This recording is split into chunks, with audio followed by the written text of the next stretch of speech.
The wind howled through the empty streets of what used to be downtown St. Louis. Cracked glass littered the sidewalks, cars sat frozen in time, and streetlights blinked uselessly in the broad daylight. A strange quiet gripped the ruins, unnatural and heavy. Not a bird, not a dog barked. Just silence. It was the kind of silence that came after the end of the world. Madeline Crow crouched behind the rusted husk of a delivery truck, her breathing slow and steady, her eyes scanning every shadow. It had been nearly 3 years since the outbreak. What started as a strange illness on the East Coast had turned into a nationwide collapse within weeks. Now, America, Dead America, as survivors called it, was a battlefield between the living and the changed. They weren't called zombies anymore.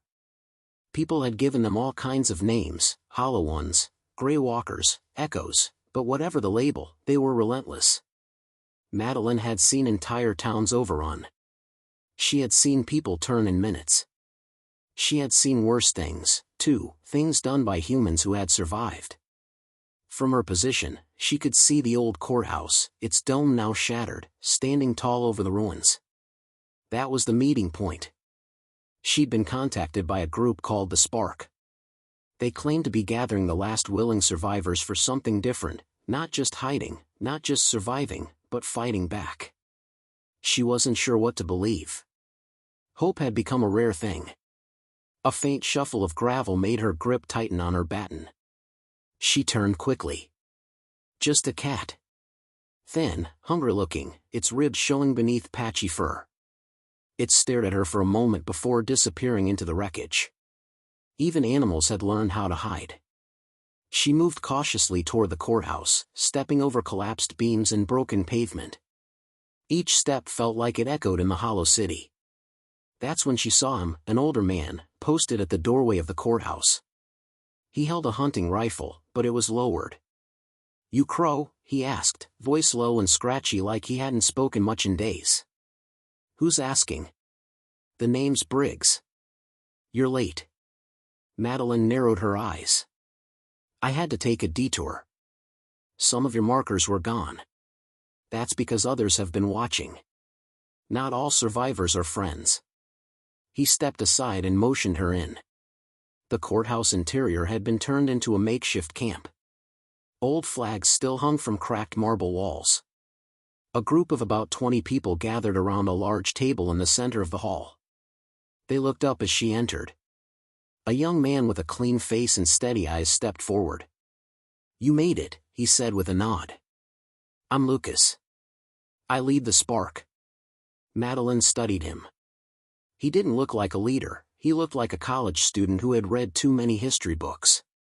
Still, there was something unshaken in his expression. Lucas continued, "I know you've been on your own for a long time. But this isn't just about survival anymore. We've been gathering people like you, fighters, thinkers, anyone willing to build something new." "Build?" Madeline asked. "With what?" "We're standing in a graveyard." Lucas didn't flinch. "Graveyards are where the most powerful stories begin. We're going to push back. There are zones, safe ones, that can be reclaimed. There's a pattern to the way the infected move. We've been tracking it. If we act smart, we can create paths, secure routes. A foundation." Madeline glanced around the room. Some faces were full of doubt, others of quiet belief. She wasn't sure which one she wore. Briggs spoke up. "We've got plans. Maps. Supplies. But we also got a problem. A group west of here, they're not like us. They control the waterline and they don't share. They've got weapons, walls, and no mercy. If we're going to rise, they'll try to crush us first." Lucas looked at Madeline. "We need leaders. People who've seen the worst and kept moving. You came here for a reason. So, what do you say?" Madeline hesitated. She'd promised herself never to follow anyone again. But as she looked at the people in the room, some scarred, some young, some already whispering hope into the ashes, she felt something stir. "I say," she replied slowly, "we light the Spark. Far above them, in the broken rafters of the courthouse dome, a small camera shifted. Its red light blinked twice. Unknown to the group, someone else was watching. And they were not ready to let the world be rebuilt. Part 1 ends. Let me know when you're ready for Part 2. Night fell over the crumbling city, and with it came a chilling stillness. The broken glass in the courthouse windows reflected the moonlight, casting eerie patterns across the dusty marble floor. Inside, the survivors gathered around old, faded maps, their discussions hushed, every whisper feeling like it carried weight. Madeline stood slightly apart from the others, her eyes darting toward the boarded-up windows. Something felt off. Since arriving, she hadn't been able to shake the sense of being watched. That small blinking red light in the rafters earlier hadn't been a malfunction. It was surveillance, and whoever controlled it hadn't made contact. Briggs joined her, arms crossed. "You trust this spark stuff?" he asked quietly. She shook her head. "Not yet. But I've seen what happens when people give up. And Lucas, he's naive, but he believes in something. That's dangerous, but maybe it's exactly what we need." Briggs grunted. "Hope will get you killed faster than a bite these days." Before she could respond, a sharp knock echoed through the hall. Every voice fell silent. The knock came again, 3 slow taps against the courthouse's heavy wooden doors. Lucas raised a hand, signaling everyone to hold their ground. He and 2 others moved toward the doors with weapons drawn. "Anyone expecting visitors?" he asked softly. No one answered. Lucas cracked the door slightly, just enough to peek out. "There's a man. Alone. Says he's unarmed." Madeline moved closer. "No one travels alone anymore. Not unless they've got a reason."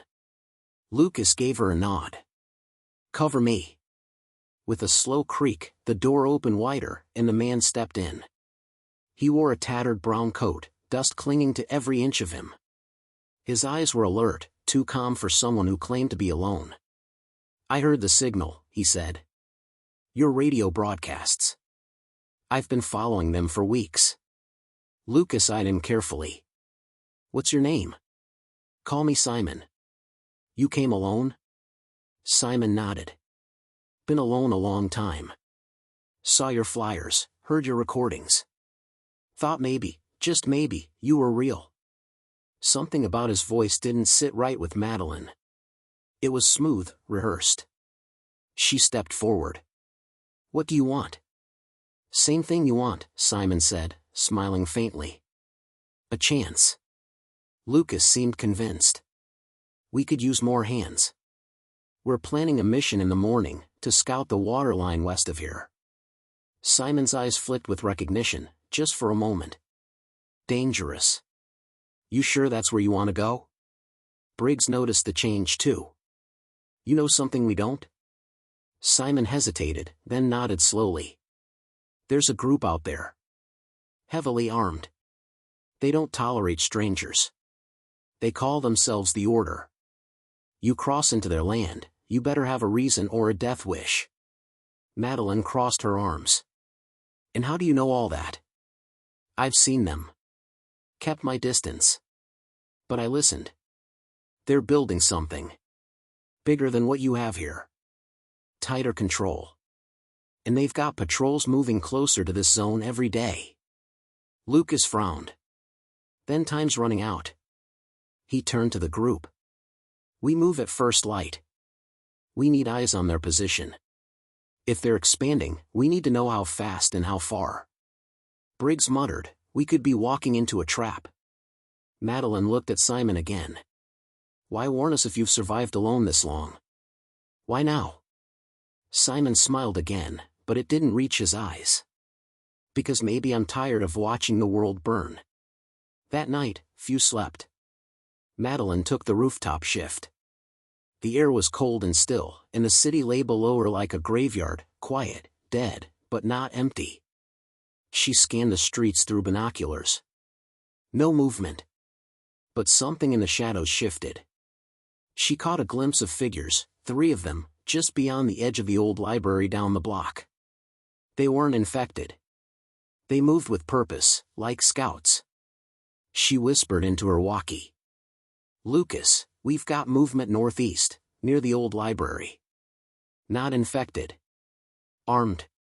Watching." Lucas's voice came back. "Copy that. Stay out of sight." Below, in the basement of the courthouse, a red light blinked on a small monitor.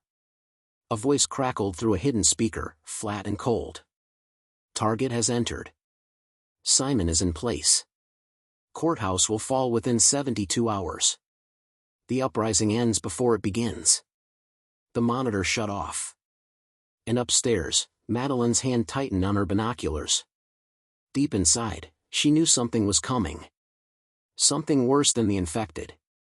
Because the dead weren't the only enemy anymore. Part 2 ends. Let me know when you're ready for Part 3. Morning broke over the ruined city with a pale, hesitant light.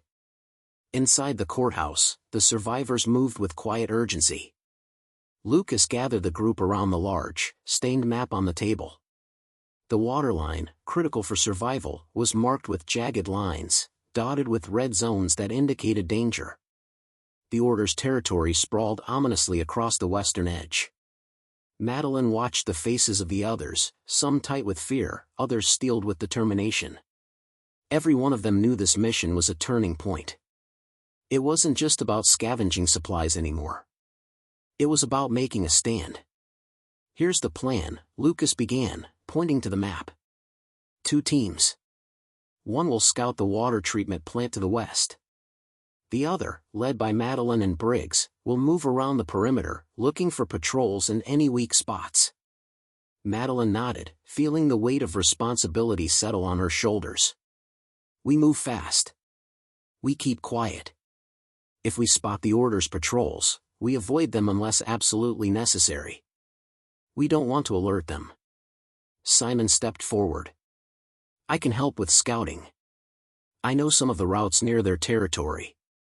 Lucas glanced at Madeline, who shrugged slightly. "Fine. But we keep a close watch on him." With weapons checked and supplies packed, the group slipped out through a hidden side exit. The air outside was crisp, but every breath tasted of dust and decay. The city had become a skeleton of its former self, but beneath that skeleton, something was stirring.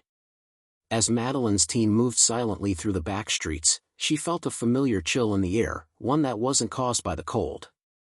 Her instincts screamed at her to stay alert. "Simon, you sure about this route?" she whispered. He nodded, his eyes scanning the shadows ahead. "It's the safest way to the water plant." Hours passed like this, silent steps, careful glances, the occasional distant groan from the infected that still wandered aimlessly. But no signs of the Order's patrols. Then, without warning, the silence shattered. A sharp metallic clang echoed from a narrow alley to their right. Madeline's heart jumped. She signaled the group to freeze. From the shadows emerged a figure, young, ragged, and wide-eyed. She was holding up her hands in a desperate gesture. "Please," the girl whispered, voice trembling. "Help me." Madeline stepped forward slowly. "Who are you?" "My name's Ellie. I was with a group near the river. The Order attacked.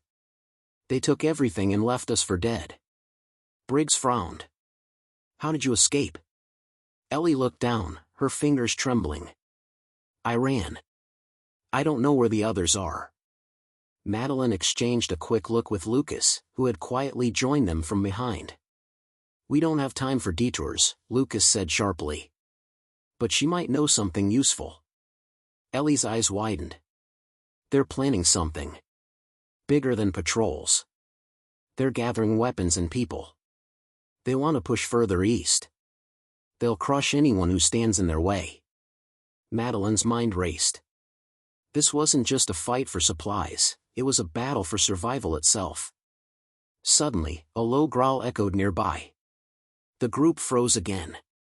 From behind a crumbling wall, a hollow one emerged, its eyes milky and vacant but its movements slow and steady. Ellie screamed, stumbling backward. Madeline raised her baton and stepped forward. With one swift strike, she knocked the creature down. But as it fell, a second figure appeared, much faster, more aggressive. This one wasn't slow or mindless, it was different. It lunged at Madeline with unnatural speed. Her breath caught. She barely dodged, stumbling back as it snapped at her. Briggs fired his rifle, the shot ringing loud in the narrow street. The creature fell, twitching violently. Where did that come from? Briggs muttered. Simon's eyes darkened.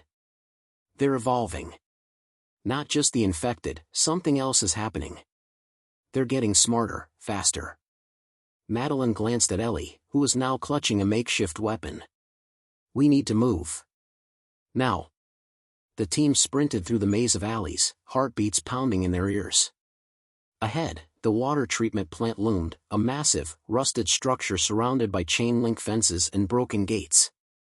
They reached the fence and began their inspection. It was clear the Order had fortified this place, barbed wire wrapped around poles, traps set in the underbrush. Lucas knelt, studying the ground. They're ready for an attack. Ellie shivered. They're planning to strike here first. Madeline felt the weight of the moment press down on her. This wasn't just a mission anymore. It was the first spark of the Great Uprising they had hoped for. The fight for a new beginning was about to ignite. We'll mark the patrol routes and weaknesses, Lucas said. Then we get out and warn the others. This fight isn't just for us, it's for everyone still alive in dead America. As the sun began to set behind the crumbling cityscape, Madeline couldn't help but wonder how many more battles they would have to fight. And what price they would pay for freedom. But one thing was certain, they would fight. Part 3 ends. Ready for Part 4. The night after the scouting mission, tension simmered beneath the courthouse's battered roof. Survivors huddled around small fires, sharing whispered stories of loss and hope. But beneath the flickering flames, shadows moved, not only from the dying embers but from a threat far closer than the undead. Madeline sat alone in a corner, cleaning her baton methodically, eyes scanning the group. Simon kept to himself, the new arrival blending into the background but never fully trusted. Briggs and Lucas debated over supply runs and defense strategies, their voices low but heated. Everyone was on edge. Suddenly, the walkie crackled to life. Lucas's voice was urgent but controlled. Madeline, come to the main hall. Now. She stood immediately, heart pounding. The courthouse's main hall was a large, open space cluttered with old benches and broken chandeliers hanging precariously from the ceiling. Lucas stood near the entrance, surrounded by a few others, faces grim. Something's wrong, he said. I intercepted a message. Someone here is feeding information to the Order. The room fell silent, breaths held tight. Madeline's gaze snapped to Simon, who met her stare without flinching. Lucas continued, we don't know who, but the Order knows our plans, our movements. That's how they've stayed one step ahead. We can't afford a leak. Briggs growled, you think it's Simon? He's new. Could be a spy. Simon's eyes narrowed. I'm no spy. I want to survive this just like you. Madeline stepped forward, voice steady. We need proof. Accusing someone without evidence will tear us apart. Lucas nodded reluctantly. Agreed. But we can't trust anyone fully right now. Everyone's going to be watched. That night, Madeline took up a watch near the old radio equipment. She scanned the static-filled frequencies, trying to catch any hint of the traitors' transmissions. The air was thick with tension, each shadow a possible enemy. Hours passed. Then, a faint, crackling voice came through the radio, one that wasn't authorized. Madeline's pulse quickened as she adjusted the frequency. The voice was low and distorted, sending coordinates and warnings about the survivors' next supply run. Her breath caught. She whispered into her walkie, Lucas, we've got something. Someone's broadcasting to the Order. Lucas responded immediately, track it. Find the source. Madeline moved through the courthouse's dark corridors, following the signal to a small room upstairs. The door creaked open, revealing Simon hunched over a makeshift transmitter. Before she could react, Simon spun around, eyes cold and hard. I'm doing this to survive. The Order protects their own. You don't. Madeline's baton was out in a flash. You betrayed us. Simon smiled bitterly. No. I saved myself. Briggs and Lucas arrived just as Simon lunged, desperate and furious. The fight was brutal but brief. Simon was subdued and bound. Lucas looked at Madeline, exhaustion and anger in his eyes. We can't let this break us. The next morning, the survivors gathered. Trust was fractured, but they knew the fight wasn't over. We move forward, Lucas declared. Together. Madeline nodded, feeling the heavy weight of leadership settle on her shoulders. The uprising had begun, but the real battle, for trust, survival, and a new beginning, was only just starting. Part 4 ends. Let me know when you want Part 5. The dawn cast a cold gray light over the city, its broken skyline silhouetted against the bruised morning sky. The survivors had barely slept, their minds restless with the knowledge that the Order was closer than ever, and that the betrayal from within had left their ranks raw and vulnerable. Madeline stood outside the courthouse, staring at the distant silhouette of Riverside Bridge, the critical passage connecting the city's eastern districts. Lucas had been clear, the bridge was the next target for the Order's assault. Control of that crossing meant controlling the flow of resources and survivors alike. We can't let them have it, Lucas said, joining her. If they take the bridge, they'll cut off any hope for the east side. Briggs loaded his rifle, his jaw tight. They'll bring numbers. We need to prepare. Madeline's fingers tightened around her baton. We'll use the terrain. The bridge is narrow, easy to defend if we set traps and ambush points. Simon, now confined but still watched, was moved away from the group, but his presence lingered like a shadow. The trust gap was wide, but the threat outside forced them to unite, if only temporarily. By midday, the survivors had reached the Riverside Bridge. The once sturdy structure was scarred, planks missing, railings bent, and the distant hum of infected drifting through the fog like restless ghosts. Madeline and Lucas coordinated teams to set up defenses. Spiked barricades were hastily assembled from scavenged metal and wood. Tripwires were strung across hidden paths. Every advantage was exploited. As the sun dipped lower, casting long shadows, the first signs of the Order's approach appeared, distant shouts, clanging metal, and the unmistakable thud of heavy boots on concrete. Hold positions, Madeline whispered. Her eyes scanned the horizon, nerves tight but steady. Suddenly, the silence broke with a deafening roar. The Order's forces charged, shadows spilling over the bridge like a tidal wave of menace. Gunfire erupted. Briggs's rifle cracked sharply, downing one attacker after another. Madeline moved with fierce precision, baton striking, pushing back any who came too close. But the Order fought with ruthless discipline.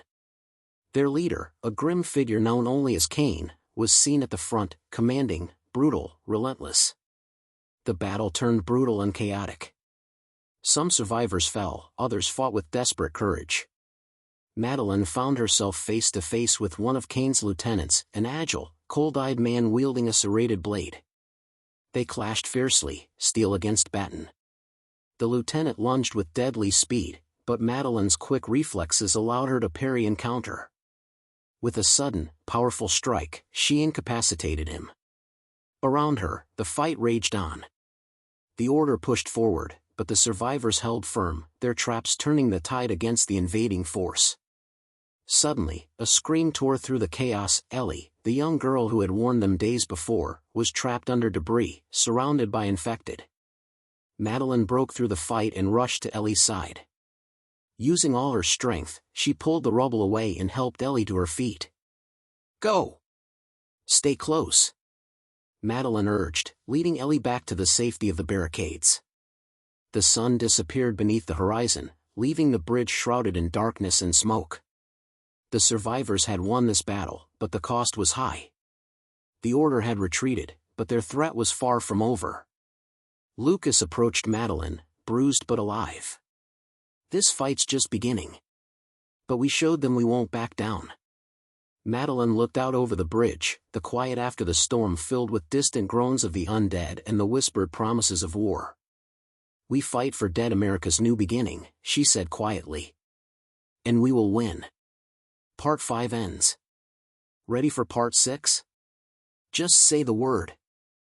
The victory at Riverside Bridge echoed through the survivors' community like a beacon of hope, but with every battle won, the toll weighed heavier. Wounds, both seen and unseen, ran deep.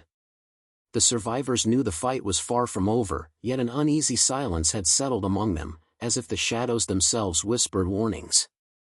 Madeline paced the dimly lit room in the courthouse, the weight of leadership pressing harder by the day. Lucas was strategizing with Briggs and a few others, poring over the next move on a tattered city map. Outside, the faint hum of the undead stirred, a constant reminder that even if the order was pushed back, the infected never rested. Suddenly, the door creaked open and Ellie slipped inside, eyes wide but tired. "Madeline. I saw something." Madeline motioned for her to sit. "What is it?" Ellie swallowed hard. "Last night, while scouting near the old hospital, I saw a group moving through the fog. Not like the order, different. They wore dark cloaks, and their faces were hidden. They didn't attack the infected, they seemed to control them." Lucas raised an eyebrow, exchanging a glance with Madeline. "Control the infected? That's new." Briggs's voice was low and grim. "If true, that changes everything. The infected are supposed to be mindless. If someone controls them, that's a weapon unlike anything we've faced." Madeline felt a cold shiver creep down her spine. The fight against the order was brutal enough, but now, an unknown force seemed to manipulate the undead as soldiers in some dark game. Determined to learn more, Madeline formed a small reconnaissance team, herself, Ellie, Briggs, and 2 others. Their mission was to investigate the hospital ruins and uncover what this mysterious group was up to. The hospital stood at the edge of the city, its broken windows like dark eyes staring into the abyss. As they approached, the silence was eerie, heavy with anticipation. Inside, the air was thick with decay and shadow. The group moved cautiously, senses heightened. Suddenly, a low chant echoed through the empty halls, chilling and hypnotic. They followed the sound to a dimly lit room where figures cloaked in black gathered around a flickering fire. In the center, strange symbols were painted on the walls, ancient and sinister. Madeline's breath caught. The figures weren't just controlling the infected, they were using some twisted ritual to bind them to their will. One of the cloaked figures turned, revealing a pale, sharp-eyed woman. Her gaze locked with Madeline's, a cruel smile curling her lips. "You shouldn't be here," the woman said, voice cold as ice. "This city belongs to the dead, and to those who command them." Briggs raised his rifle, but Madeline stopped him with a gesture. "We're here to end this. Whatever your plans, they end now." The woman laughed, a sound like broken glass. "You fight for a new beginning, but the dead have their own future. You're already too late." Before they could react, the cloaked figures summoned a horde of infected, their movements eerily synchronized. The survivors fought fiercely, but the infected seemed different, more aggressive, more coordinated. Ellie screamed as a creature lunged at her. Madeline pushed her out of the way, taking a vicious bite to her arm. Pain flared, but she refused to fall. "Keep fighting," she shouted. After a brutal struggle, the cloaked figures retreated into the shadows, leaving behind chaos and questions. Back at the courthouse, Madeline tended to her wounds, the bite throbbing but not yet infected. She knew time was running out, not just against the order, but against this new, darker threat. Lucas stood by her side, concern etched deep on his face. "We need to unite everyone. This isn't just a fight for supplies or territory anymore. It's a battle for the soul of dead America." Madeline nodded. "And we'll need every survivor ready to fight." As night fell over the ruined city, the survivors steeled themselves for the battles to come. The uprising had become a war, and the shadows were growing longer. Part 6 ends. Ready for Part 7? Just let me know. The morning sun filtered weakly through the cracked windows of the courthouse, casting long, weary shadows over the survivors as they prepared for what lay ahead. The chilling discovery at the hospital had shaken everyone. A new enemy, more sinister, more cunning, lurched from the darkness, threatening to tear apart everything the survivors had fought so hard to build. Madeline gathered the leaders of the various survivor groups in the main hall.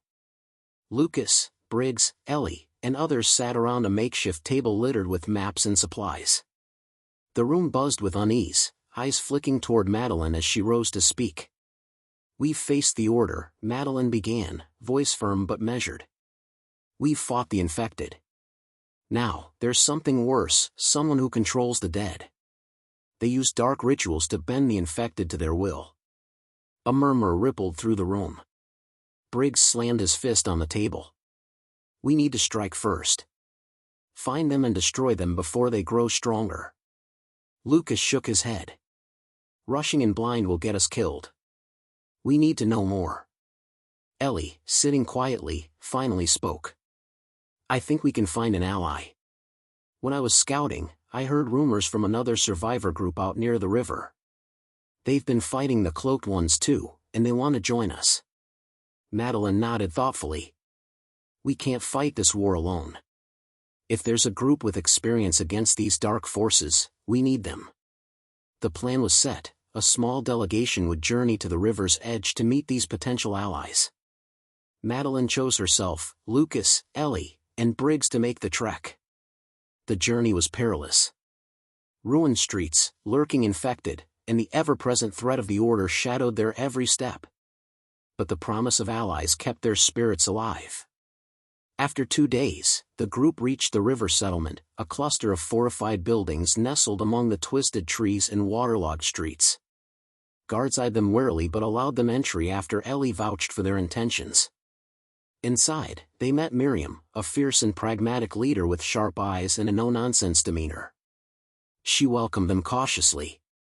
"We've been fighting these cloaked ones for months," Miriam said. "They call themselves the Veil. They use ancient rites, binding the infected like puppets. We've lost good people trying to stop them." Lucas frowned.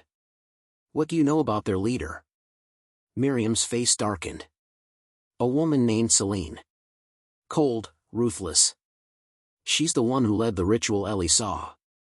Madeline exchanged a glance with Lucas. "We need to stop Celine before she controls more infected." "Together." Miriam nodded slowly. "We can share what we've learned, their weaknesses, their patterns. But we'll need your help too. The Veil is growing stronger. They've started turning survivors into loyal servants." Briggs tightened his grip on his rifle. "Then we make sure that doesn't happen." Over the next few days, the two groups trained and strategized, sharing knowledge and resources. The survivors from the courthouse learned new combat techniques, ways to disrupt the Veil's rituals, and how to recognize those turned by dark magic. But trust was fragile. Some among the river survivors eyed Madeline's group suspiciously. Old rivalries and fears simmered beneath the surface, threatening to fracture the uneasy alliance. One evening, as the groups gathered around a fire, a sudden scream shattered the calm. Chaos erupted as a Veil-controlled survivor lunged into the camp, eyes glazed and voice empty. Madeline reacted instantly, striking down the attacker before more could rise. The attack was a clear message: the Veil was closer than they thought. Miriam's jaw tightened. "They're testing us. Proving they can reach anywhere." Lucas clenched his fists. "We need to strike now.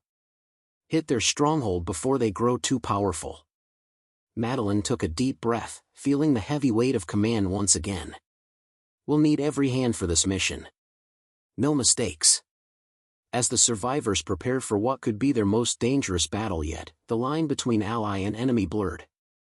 In a world ruled by the dead, trust was the rarest and most valuable weapon.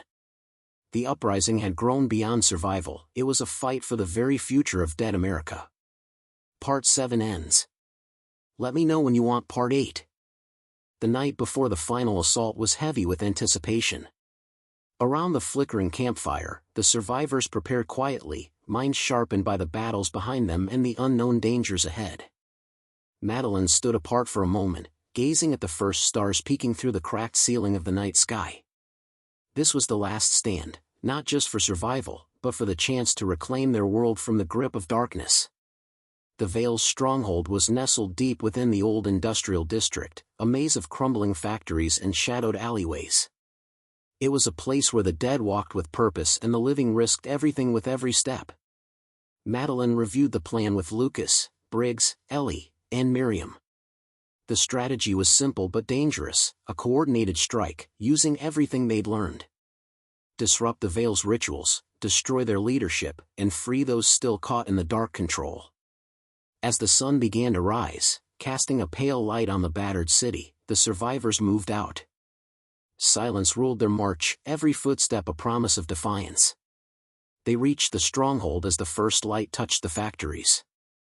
The air was thick with a strange energy, a mix of decay and dark power. Suddenly, from the shadows emerged the Vale's followers, their movements synchronized, their eyes empty but fierce. The survivors met them with a roar, a clash of wills that shook the ruins. Madeline fought her way toward the heart of the stronghold, where Celine awaited. The dark leader's cold smile greeted her like a challenge. "You think you can end this?"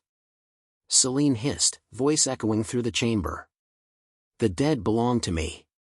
Madeline's grip tightened on her baton. "They belong to no one." The battle was fierce and unrelenting. Celine wielded dark magic, summoning the infected like puppets, but Madeline's team fought with every ounce of strength and hope they had left. Lucas covered Madeline, taking down Vale followers with precise shots. Briggs dismantled traps and freed survivors caught in the magic's grip. Ellie, small but fierce, distracted Celine's minions with quick strikes and fearless resolve. In the final moments, Madeline faced Celine alone. With a burst of courage, she shattered the dark talisman that fueled Celine's control. The power binding the infected shattered like glass. The infected stumbled, confused and free. The Vale's grip was broken. Celine screamed, a sound of rage and defeat, before retreating into the shadows, her fate uncertain but her power broken. The survivors emerged from the stronghold battered but victorious. The control over the infected was gone, the city breathing a fragile sigh of relief. Madeline looked out over the ruined landscape, the rising sun casting light on a new day. "This is just the beginning," she said softly. "Dead America will rise. Not just from the ashes, but from the strength of those who refuse to give up." Lucas joined her, hope shining in his eyes. "Together, we'll build a future worth fighting for." The survivors gathered around, weary but alive, ready to face whatever came next. The Great Uprising had changed everything. They were no longer just survivors. They were the new beginning. The end. If you want, I can help with more stories or anything else.